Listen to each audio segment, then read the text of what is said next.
Hello there. Before we begin, find a place where you can get comfortable. Let your shoulders drop. Take a slow breath in, and exhale gently. This time is yours, a moment of stillness. Let the noise of the day drift away like a leaf floating on the surface of a quiet river. You're about to take a journey, not one that requires movement or effort, but a gentle wander through memory and imagination. Back to a world long gone.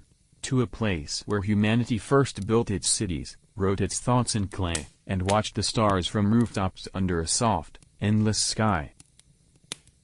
Tonight, we're traveling back in time, to a peaceful evening in ancient Mesopotamia. Imagine a place where the rivers cradle the land, where the Tigris and Euphrates slowly weave their way through fertile plains, and the golden sun sinks behind rows of palm trees and tall reeds swaying in the breeze. This was a land of quiet marvels, of bustling morning markets and tranquil twilight hours, of soft sandals on clay streets, and flickering oil lamps lighting up the silence of night. And now, as the day draws to a close in ancient Mesopotamia, you are there. Not as a historian, not as a visitor, but as someone who lives there, someone who knows the pace of the place, who feels the hush of dusk settling over rooftops and fields. The wind is gentle, the world is winding down, and you are just beginning to rest. Let's take our time now, and settle into that moment. That soft, golden edge of nightfall, over 4,000 years ago, where stillness was sacred, and sleep came softly. The sun has dipped lower now. Its rays stretch long across the land, casting gentle shadows over the fields and homes of southern Mesopotamia, in what is today southern Iraq. You are in a small riverside town, not one known to kings or conquerors, but a quiet, working settlement.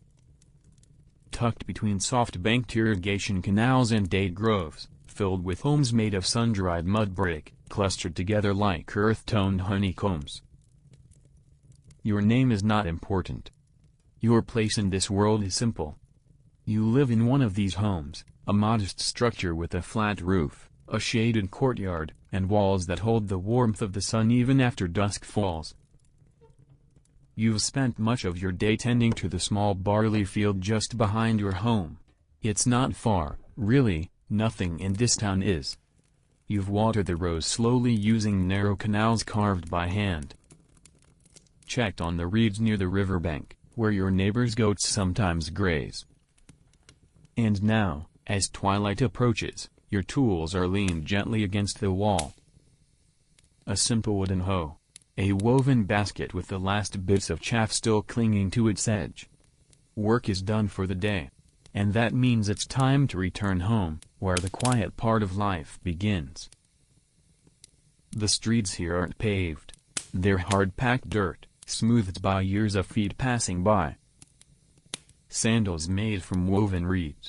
Footprints of children running after one another with clay dolls in their hands. You walk slowly, hearing the soft hush of your own footsteps as you pass the homes of your neighbors. Faint voices drift through narrow doorways, parents calling children, women pounding grain in stone mortars, and the echo of laughter from a rooftop where a family has gathered to watch the last glow of sun. There are no carts racing by, no loud cries of merchants anymore. The market has long since closed. Only the occasional bray of a distant donkey or the slow creak of a clay jar being lifted from a well reminds you that the day was ever busy at all. You pass a low shrine, one of many in the town, where a little figure of baked clay stands in a niche. A household deity, perhaps. Someone has left a pinch of grain nearby, and the oil lamp beside it flickers quietly in the warm air. And then, there it is. Your home. You push open a wooden door held together with twine, stepping into the small shaded entryway. It smells faintly of cool earth and last night's lentils. The interior is dim, the kind of soft light your eyes don't need time to adjust to. They know it well. There are 2 small rooms and a covered courtyard where a sleeping mat is already laid out, tucked beneath a lattice of reeds that offer a breeze but keep the insects away. A bowl of dates sits on a low table, and your youngest child is sitting near the hearth, humming softly as they shape a piece of clay into something, a little bird, or perhaps a fish. They smile when they see you, and it's the kind of smile that doesn't need words. Someone stirs a pot over the fire, your wife, or your brother, or your cousin's wife, depending on who has arrived home first today. You hear the small clink of a clay spoon tapping gently against the rim. The fire crackles in its slow stone pit. Outside, the last golden light of evening pours down, filtered by the wooden slats of the courtyard's roof, turning the floor into a quilt of warm shadows and amber beams. The heat of the day still lingers in the walls, but the air is finally starting to cool. This is a time for slowing down, for hands to rest and voices to soften. You sit, cross-legged, near the doorway. A shallow bowl of water has been placed beside you, and you wash your hands in silence. The day washes away like dust in the stream, leaving only stillness behind. From the rooftop, you can hear a neighbor singing, very softly, almost like a whisper. It's not a song meant to entertain, but to comfort. A song sung by a grandmother long ago, passed down like a recipe for calm. All around you, the town exhales. A peaceful breath shared by every rooftop and every shaded room. Now that you've returned home, you take in the small but comforting space you've built over the years. Your home, like most in the village, is made from the earth itself. Sun-dried mud bricks, carefully shaped and stacked by hand, held together with straw and clay mortar. The bricks give off the faint scent of dust and time, warm from the heat of the day, still gently radiating it like the skin of a sun-warmed stone. The house is simple, but it holds everything you need. Inside, the walls are smooth, painted with a thin layer of clay plaster, tinted with gentle colors from natural pigments, pale reds, faded blues, soft ochres. There are few possessions, but each one is familiar, well used, well loved. A narrow shelf holds little drawers of herbs and grain. Another shelf holds reed baskets, folded linen, and a small jar of honey sealed with wax. The floor is packed earth, cool and firm beneath your feet. A few woven mats have been placed where the family tends to sit, near the fire, and by the sleeping spaces. You notice the light dimming slightly as the sun finally slips behind the western horizon. One of the children brings an oil lamp, made of clay, shaped like a little boat, with a soft flame dancing at the wick. The flame flickers gently in the breeze, casting soft shadows against the wall. It smells faintly of sesame oil, warm, nutty, and earthy. You settle into your usual place in the courtyard. Dinner is nearly ready, lentils stewed with garlic, a bit of onion, and flat barley bread still warm from the small dome oven outside. But before dinner, there are always the little rituals of home. You check the water jar, a tall clay vessel with cool sides and a small opening to keep the contents fresh. You take a ladle and pour yourself a drink, clear, slightly cool water, drawn from the town's well just that morning. Then, you move to the rooftop, just for a moment. Many families sleep on the rooftops in this season. The air up here is cooler. A few other homes nearby already have sleeping mats laid out. You see neighbors, faces you've known for years, adjusting pillows, folding thin sheets, lighting a few more oil lamps. No one speaks loudly. A soft nod is enough. A gentle wave. The language of winding down. From here, you can look out across the village. The roofs look like steps in the landscape, stacked gently above one another, broken only by the swaying silhouettes of date palms and the faint outlines of grain storage huts. You hear a soft rustling sound, a broom being used in a neighboring courtyard. Twilight chores. Light ones. Perhaps a few bowls being washed. A goat being brought into a shelter. A pair of sandals hung from a hook to dry. These chores aren't labor. Not in the way the fields are. They're soft motions. Rhythmic, calming. Part of the closing song of the day. You return to your courtyard and join your family as they gather around the low table. The air smells of flatbread, smoky and rich, and lentils, soft and fragrant. Everyone sits cross-legged. No chairs here. Just mats and folded cloths. A piece of bread is passed to you, still warm from the clay oven. You break off a piece and use it to scoop the lentils from the communal bowl. There's no need for conversation now. Everyone knows the pace of this hour. The youngest child hums quietly to herself. Someone chuckles. A baby stirs in someone's arms. The mood is easy, calm. There's no sense of hurry. No place to be but here. As dinner finishes, you lean back on your hands. Someone offers a fig, dried and sweet. It sticks to your fingers slightly. You chew it slowly. The sweetness lingers as the night deepens. A breeze rustles the date palm outside.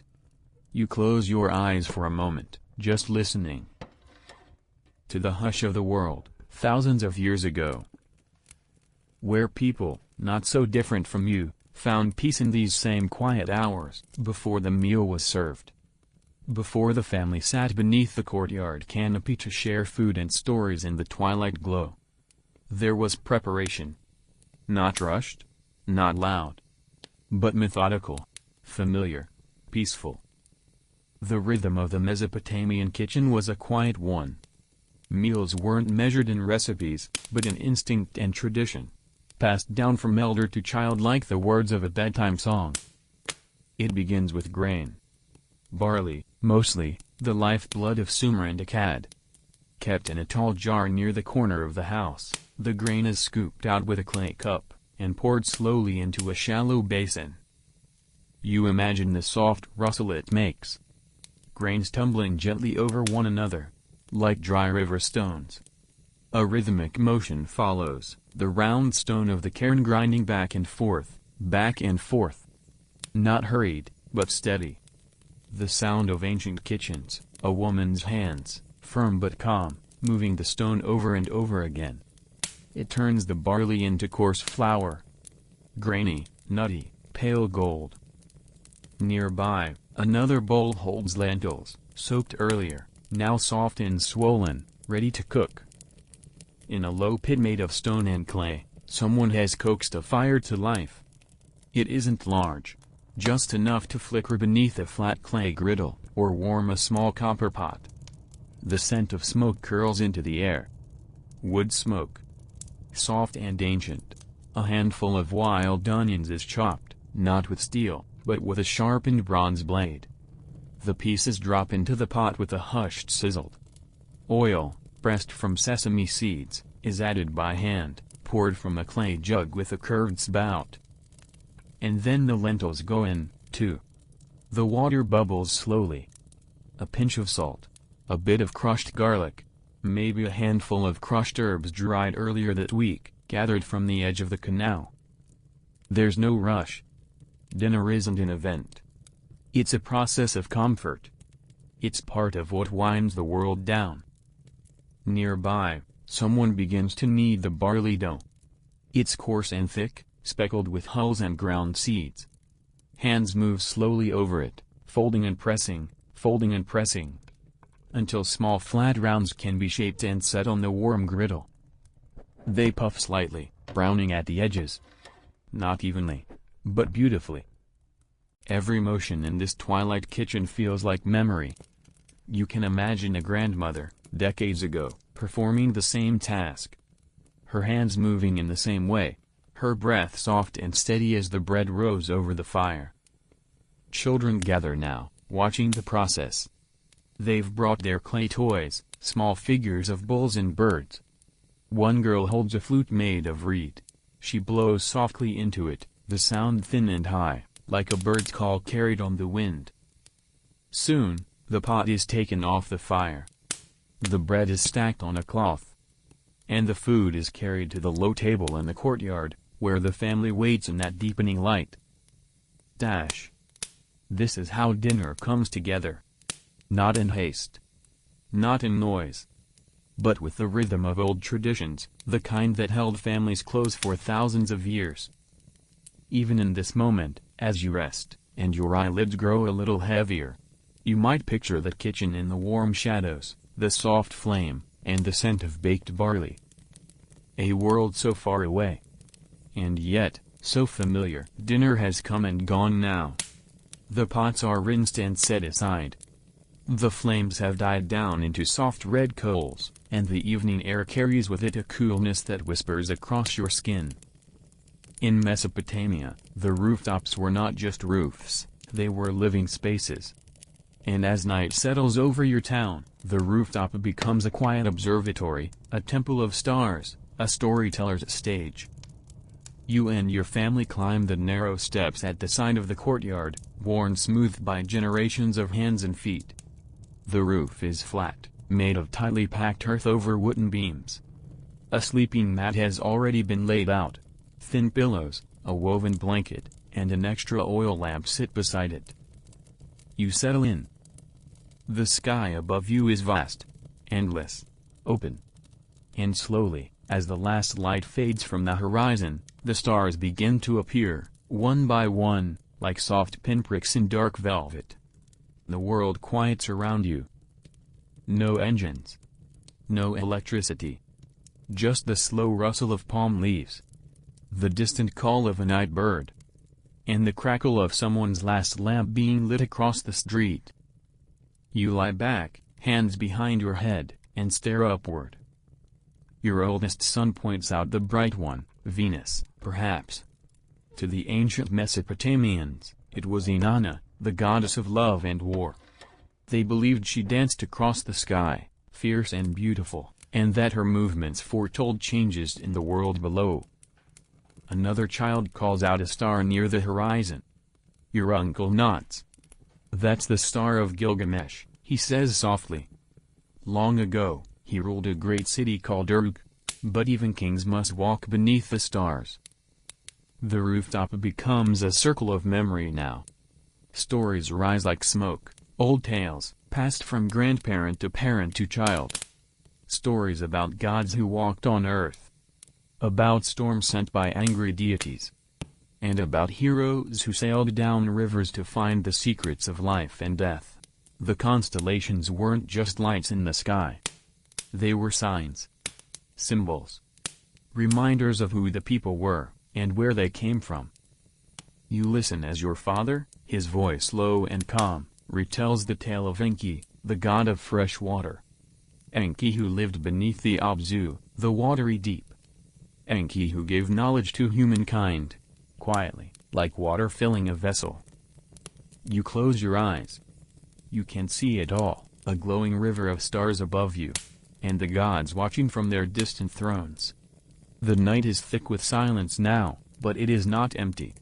It is full of meaning, soft and ancient. You breathe in deeply. The air is cooler now, and the stars are clearer.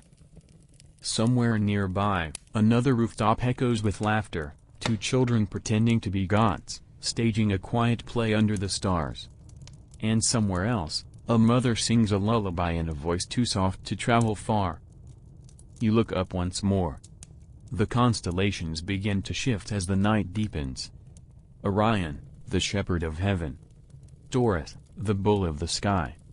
And near the center, a pattern the Mesopotamians believed was the heavenly river, the Milky Way. So many stories. And yet all of them felt peaceful. No need to rush to the end. Just let the words drift. Let the sky turn. And let the silence return. You curl onto your side. The blanket is thin, but enough. The mat beneath you is firm and familiar. The voices around you are softer now. And the stars above you blink slowly, patiently.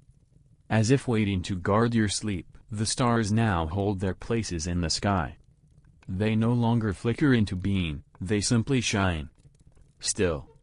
Constant. Like they always have. Long before your village stood beside the river, long before clay tablets bore the names of kings.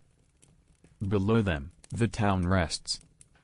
In the distance, you hear the soft bleating of a goat in its pen, a clay door gently swinging on its rope hinge, the faint echo of sandals brushing the ground. These are not the sounds of movement, but of stillness settling in. The kind of sounds that mark the boundary between wakefulness and dreaming. The city, if you can call this small town a city, has gone quiet. The market stalls have been covered with palm-woven mats. The last embers of the communal kiln have faded to a soft orange glow. The scribes, who worked in the schoolroom by the temple, have set aside their reed pens. And even the old dog that lies outside the shrine has curled into himself and begun to breathe in a rhythm slow and even. Night has arrived. You lie still on the rooftop mat, but your senses are still gently awake, noticing, absorbing the coolness of the air. The way the wind tugs softly at the edge of your blanket. The faint scent of clay dust rising from the ground, warmed by day but cooling under the stars. You feel safe. In Mesopotamian towns, safety was built not just in walls or gates, but in people. Neighbors who knew each other's names, families that shared meals, elders who watched the street even after sunset. A small guard post exists near the temple. Not for war, but for calm. A man with a spear and a cloak walks the short path between shrine and square, not to fight off danger, but simply to watch. To be there. To be present. His footsteps are soft, rhythmic. You've heard them before, every night, the same cadence, the same pause, the same quiet cough as he rounds the corner near your home. It's a ritual in itself. The sound of the city watching over itself. Somewhere not far away, the ziggurat rises, that towering staircase to the heavens. It watches over your village, standing silent and heavy in the moonlight. Its corners are sharp, its steps steep, but in this light it looks soft. A stone mountain that keeps your dreams close to the sky. Inside, the priests have completed their offerings for the day. The incense has burned down. The clay tokens have been set in order. And even the scribe who recorded the day's events has kept his inkpot and left the chamber still. Night in ancient Mesopotamia was not feared. It was respected. It was for reflection. For sleep. For dreaming of the gods and the stars and the river's long, winding story. And so, the city rests. Even the river seems to hush its waters. Its currents move quietly past the town's edge. Lapping against the reeds, brushing the banks in time with the breath of the world. Dash. In your home, others sleep near you. Children, curled against pillows. An elder, their hand resting beside a bowl of dried figs. A sibling's soft snore. You are not alone, and yet you are completely still. You hear your own breathing now, slow, even. Matching the rhythm of the night. If you were to open your eyes, you'd see the dim orange glow of a nearby oil lamp. But you don't. You simply rest. Because the world is quiet now. Because time has slowed. Because you have arrived at the part of the evening where the stars begin to blur. And the line between memory and dream gently disappears. The city is still. The sky is high. And you are safe. The village is still now. Completely, utterly still. You've turned onto your side. The thin blanket pulled just over your shoulder. Your fingers rest lightly against the woven mat beneath you, feeling the small grooves, familiar, textured, comforting. Above you, the stars remain. But you're no longer looking at them. You know they're there. You can feel their presence, like old friends watching from far away. The rooftop beneath you is warm from the day. The sky above you is cool from the night. Your breath is soft, Your heartbeat is slow. And your mind is floating between now and then. Between waking and sleep. Somewhere in the distance, you hear a final whisper of life, maybe a night bird, or a pot being moved gently across stone. But it fades. Everything is fading now. Not disappearing. Just softening. Like ink diluted in warm water. You think of the people of this place, of Mesopotamia, not as figures in books, but as real, and tender, and peaceful. You think of how they watched the same stars, walked the same dusty streets, cooked the same barley and lentils, and told their children the same quiet stories you've heard tonight. And you wonder, were their dreams like yours? Did they dream of rivers? Of distant gods and familiar faces? Of the moon, and the morning to come? You think they did. You think they laid just like you are now, wrapped in woven cloth, a breeze on their face, a constellation in their mind's eye, and the hush of the earth all around them. You can imagine them. 1,000 years ago, 1,000 miles away. Drifting into sleep in the same way you are now. You are no longer a visitor here. You are part of the night. Part of the rhythm. A breath in the silence. There's nothing left to do. No more moments to chase. No more sounds to hear. Only sleep. Soft, ancient, still sleep. Let it come, gently. Let it fold over you like the desert air. Let your thoughts drift like the Euphrates, slow and calm and endless. Let the rooftops of Mesopotamia fade from view. Let the stars blink slowly. Let your mind grow still. And sleep. Sleep. Sleep.